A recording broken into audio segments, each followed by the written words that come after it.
Olá, tudo bem com vocês? Hoje nós estamos aqui junto à Casa Espírita Fonte Viva. Primeiro eu quero muito agradecer a direção da casa pelo convite,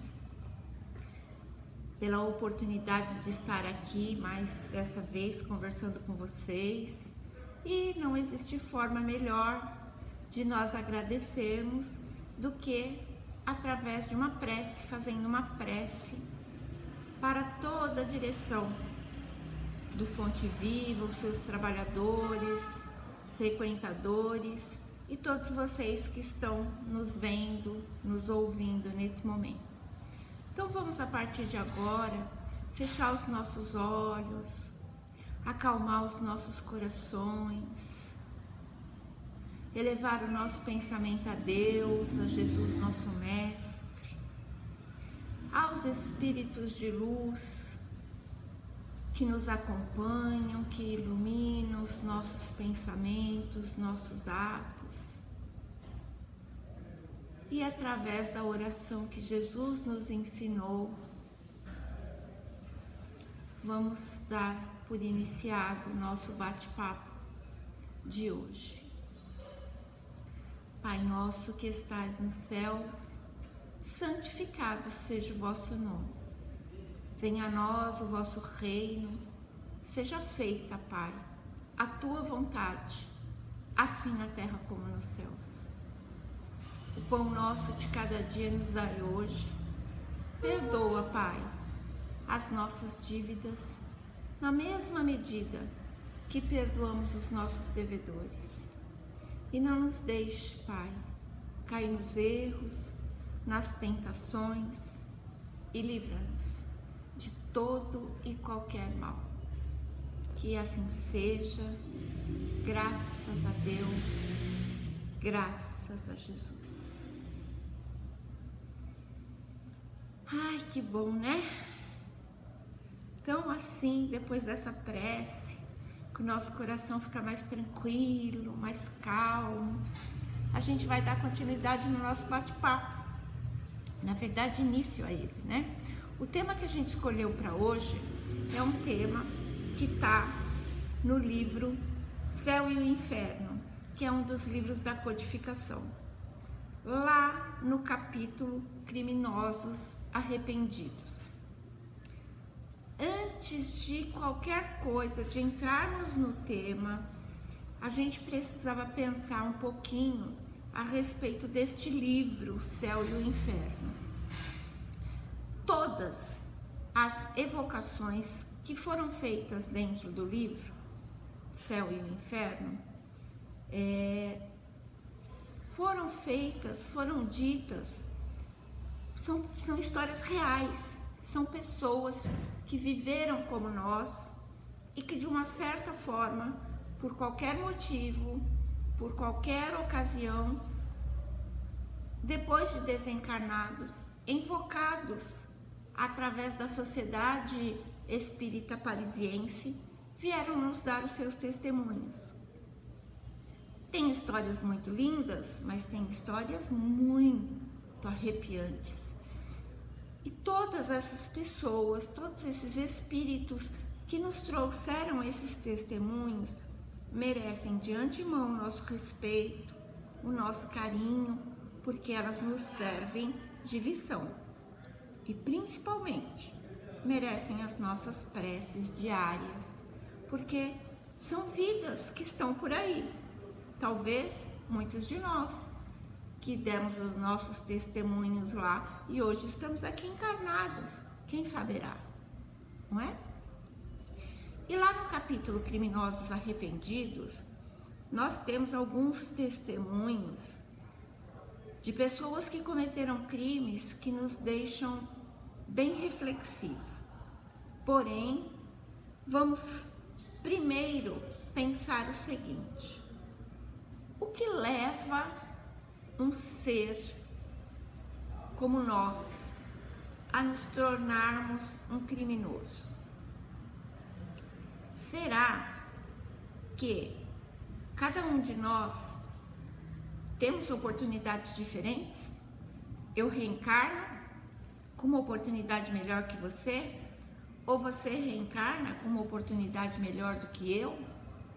Será que quando estávamos lá no plano reencarnatório, para fazer todo o nosso mapa reencarnatório e retornarmos ao planeta Terra, lá ficou dito que um de nós seríamos criminosos? Estaríamos aqui neste planeta e nos tornaríamos um criminoso? Será que isso já estava escrito? Como muitas pessoas acreditam, destino? Não. Nenhum de nós tem no nosso planejamento reencarnatório coisas ruins a serem feitas. Não. O que acontece é que quando estamos lá e percebemos todos os nossos débitos, queremos voltar para a carne e resolver tudo. E então fazemos um planejamento reencarnatório pesadíssimo, onde a gente acha que pode resolver qualquer coisa. E aí nosso guia, nosso mentor, o nosso amigo espiritual diz assim: olha, Rosana, não pega isso para essa encarnação que você não vai dar conta. Fala, não, pode colocar aí que eu quero. Olha, não faça assim, que isso aí você não vai conseguir fazer. Chega lá, você não vai conseguir. Não, pode colocar aí que eu vou dar conta. E aí a gente reencarna com aquele peso, com um monte de coisa para fazer. E chega aqui, realmente a gente não dá conta. Porque os débitos eram muitos. E por que eu não dou conta, além dos débitos serem muitos? Porque eu vou ser colocada num lugar certo para eu aprender, para eu resgatar os meus problemas. Vou dar um exemplo. Imagine que nós temos um problema muito sério com drogas. Eu vou voltar. Eu vou ser colocada onde? Eu vou ser colocada numa família que a droga é fácil. Eu vou ser colocada num bairro próximo onde eu tenha drogas. Eu vou ser colocada próximo daquilo, para saber se eu vou conseguir estar ali e não me envolver novamente. Não é fácil. Por isso que a gente não dá conta de tudo aquilo que a gente pede, de tudo aquilo que a gente diz que vai fazer. E aí entra exclusivamente o nosso livre-arbítrio. Porque não é porque a droga tá ali na minha frente que eu vou usar. Eu vai depender única e exclusivamente da minha força de vontade. Só que eu já esqueci de tudo que eu combinei. Aí eu não quero mais saber disso. Aí eu olho o meu prazer, aí eu olho a vida que eu tenho e acabo de novo caindo nos mesmos erros que eu tinha das encarnações passadas, né? Outra coisa que a gente tem que pensar, quando a gente lê o capítulo do Céu e Inferno, Criminosos Arrependidos, a gente pensa, esse capítulo não é para mim, nunca cometi um crime. E a gente está falando em crime, qualquer que seja. Será mesmo que a gente nunca cometeu um crime? Atire a primeira pedra, aquele que disser que sim, com certeza absoluta, se nunca cometeu nenhum crime. Porque nós temos que fazer duas análises, a justiça dos homens e a justiça de Deus. Às vezes, na justiça dos homens, os crimes que nós cometemos são irrisórios e a gente nem acha que é crime. Porém, na justiça de Deus, não tem tamanho para crime na justiça de Deus. Tem crime. Vou dar outro exemplo para vocês.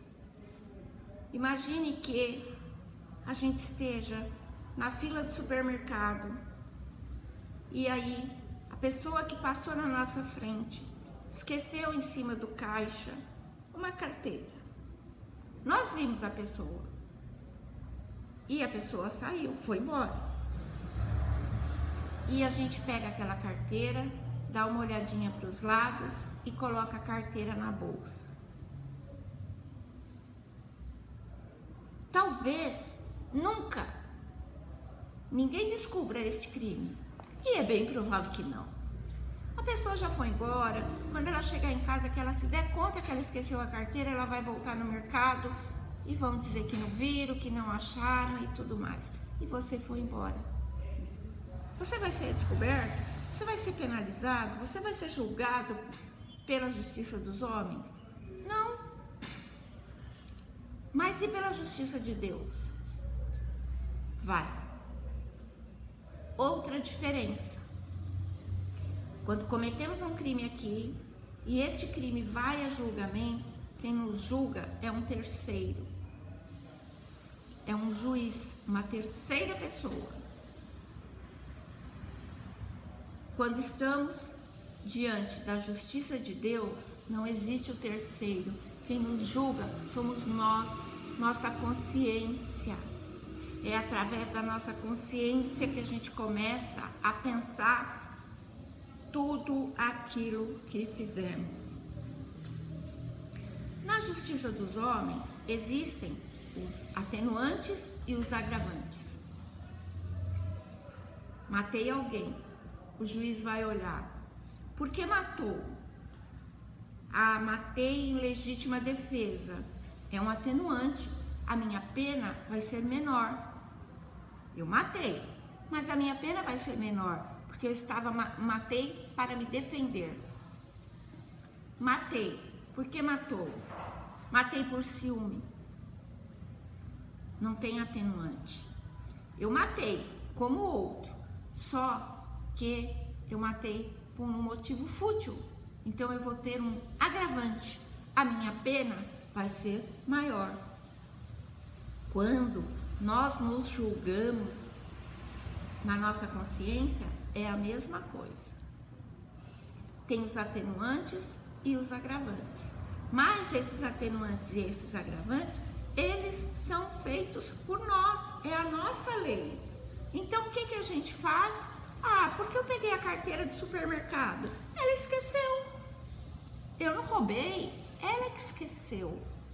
A gente fica dando atenuantes para os nossos atos, para os nossos pensamentos. Perceberam a diferença?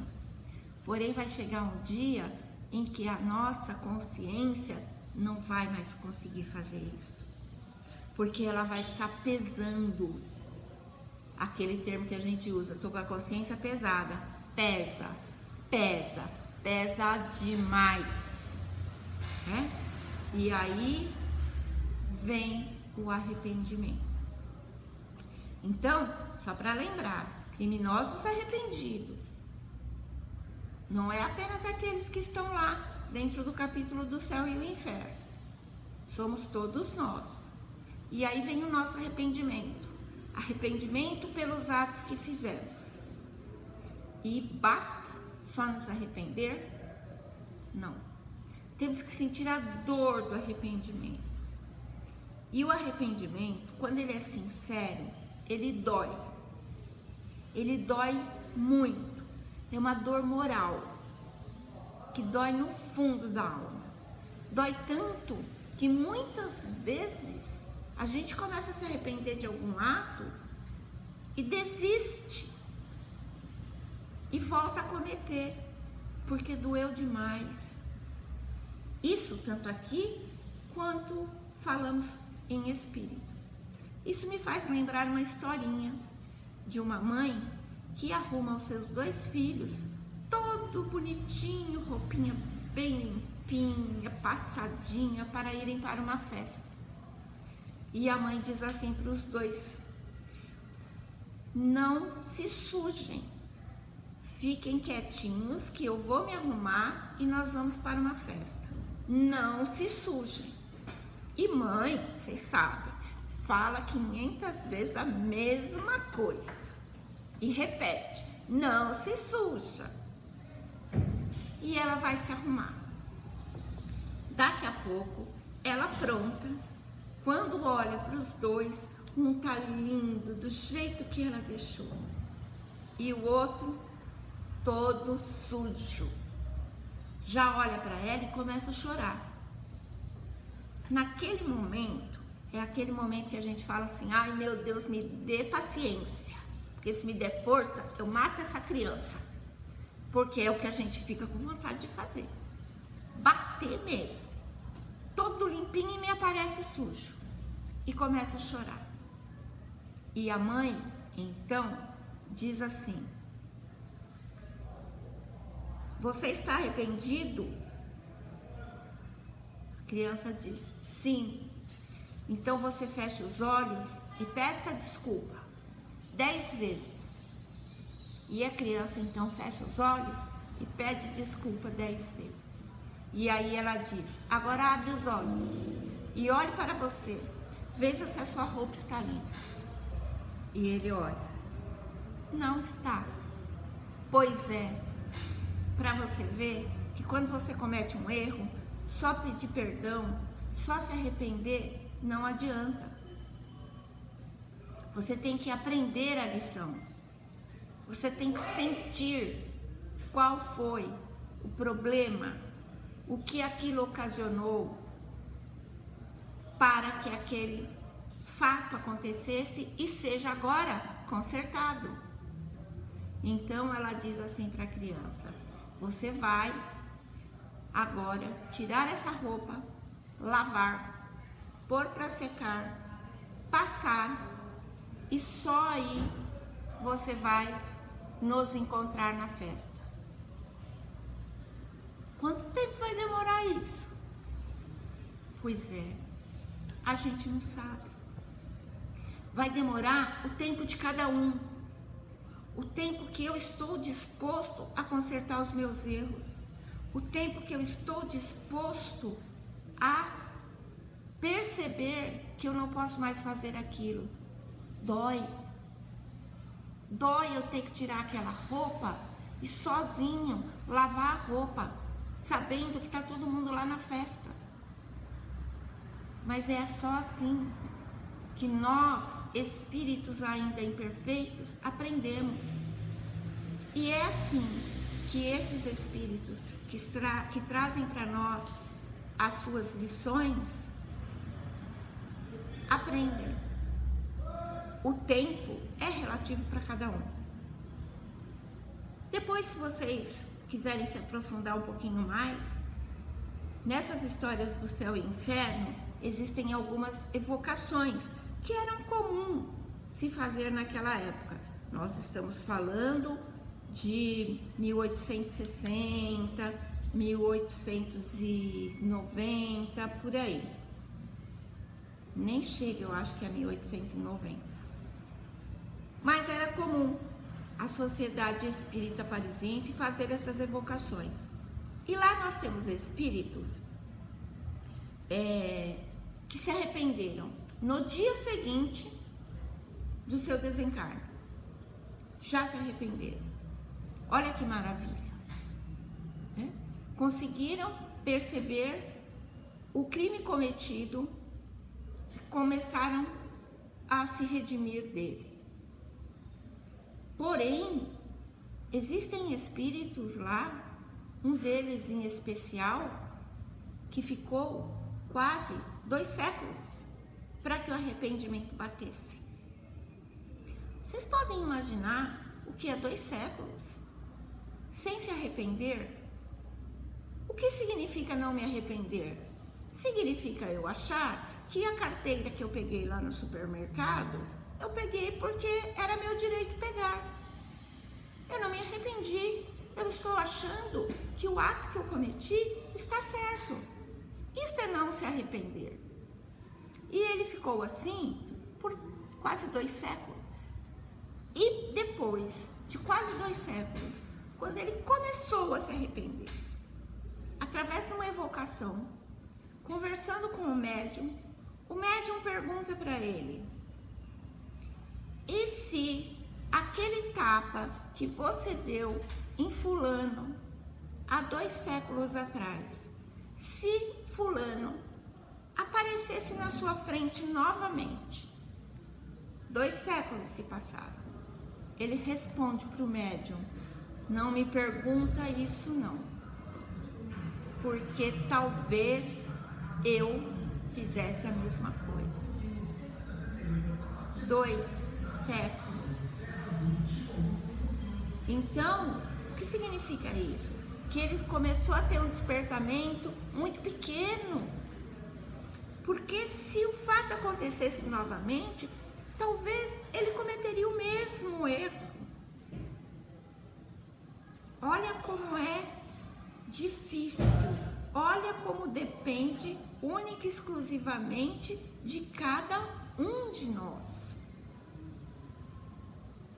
Quanto tempo o menininho da nossa história vai levar para tirar a roupa, lavar, passar e se arrumar novamente? Um dia, uma hora, um século? Não sabemos, depende da disposição de cada um de nós.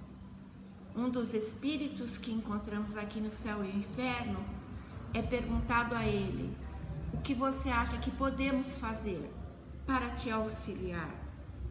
E ele diz: talvez pedir por mim. O que é pedir por mim?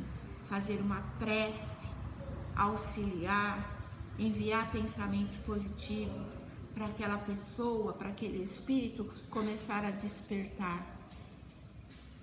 Então, quando eu disse assim para vocês no início, quando lemos as evocações que aparecem no céu e no inferno, temos que ler com muito respeito, temos que ler com o pensamento positivo, com vibrações boas, porque são espíritos que muitas vezes, como eu disse, pode ser algum de nós, mas ainda pode ser espíritos que estão por aí, perdidos ainda, sem conseguir se arrepender exatamente de seus atos.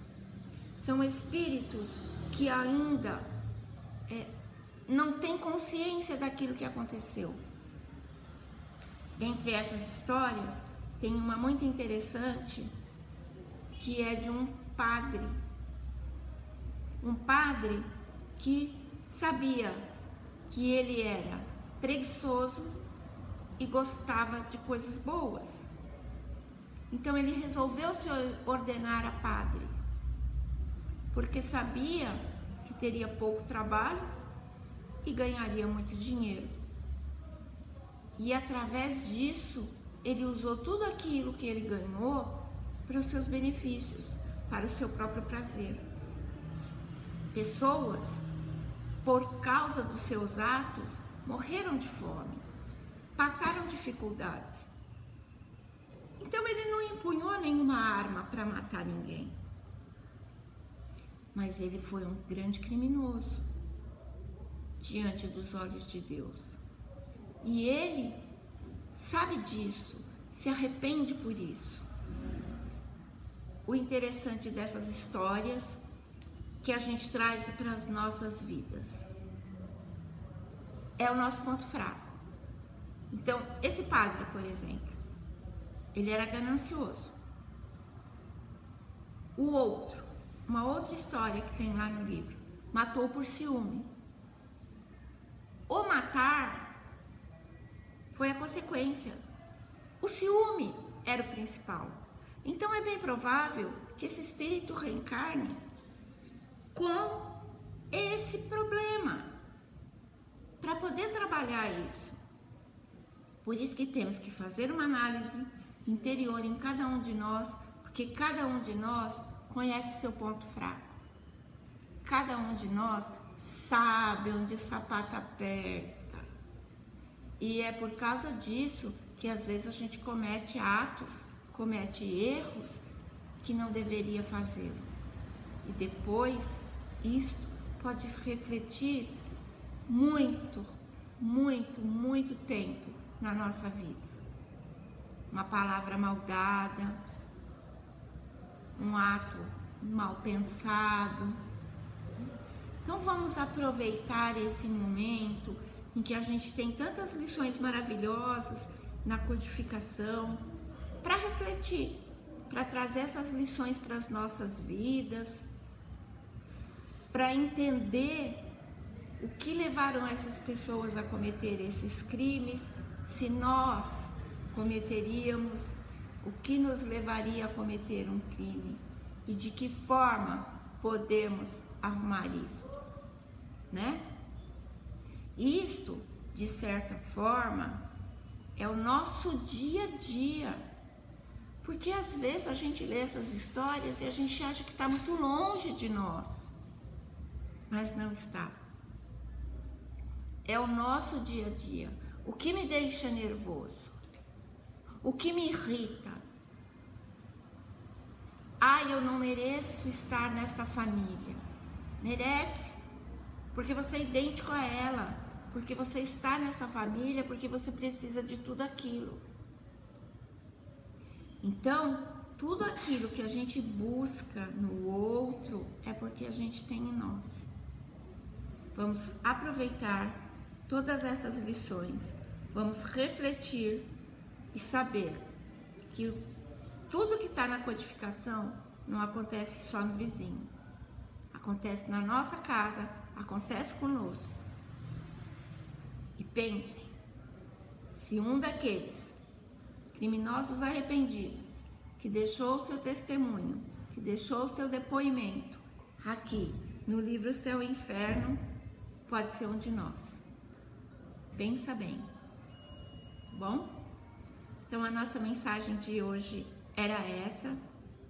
Eu espero profundamente que a gente possa refletir sobre isso, a gente possa aprender um pouquinho mais e perceber tamanhos ensinamentos que Jesus nos deixa, tamanhos ensinamentos que nós encontramos nessa doutrina maravilhosa que procuramos guiar a nossa vida através dela. E eu gostaria de mais uma vez agradecer toda a direção da Casa Espírita Fonte Viva, agradecer pelo convite. Espero estar aqui em outras oportunidades, se assim for possível, e que cada um de nós possamos ficar em paz e através da oração que Jesus nos ensinou, nós vamos dar por encerrada esse bate-papo da nossa noite de hoje. Então vamos mais uma vez fechar os nossos olhos, agradecer a Deus por essa oportunidade, agradecer pelo Fonte Viva, todos os seus trabalhadores, a direção da casa, os seus frequentadores e a todos vocês que ficaram conosco durante esses minutos. Pai nosso que estais nos céus, santificado seja o vosso nome. Venha a nós o vosso reino, seja feita, Pai, a vossa vontade, assim na terra como nos céus. O pão nosso de cada dia nos dai hoje. Perdoa, Deus, as nossas dívidas, na mesma medida que perdoamos os nossos devedores. E não nos deixe cair nos erros, nas tentações, e livra-nos de todo e qualquer mal. Que assim seja, graças a Deus, graças a Jesus.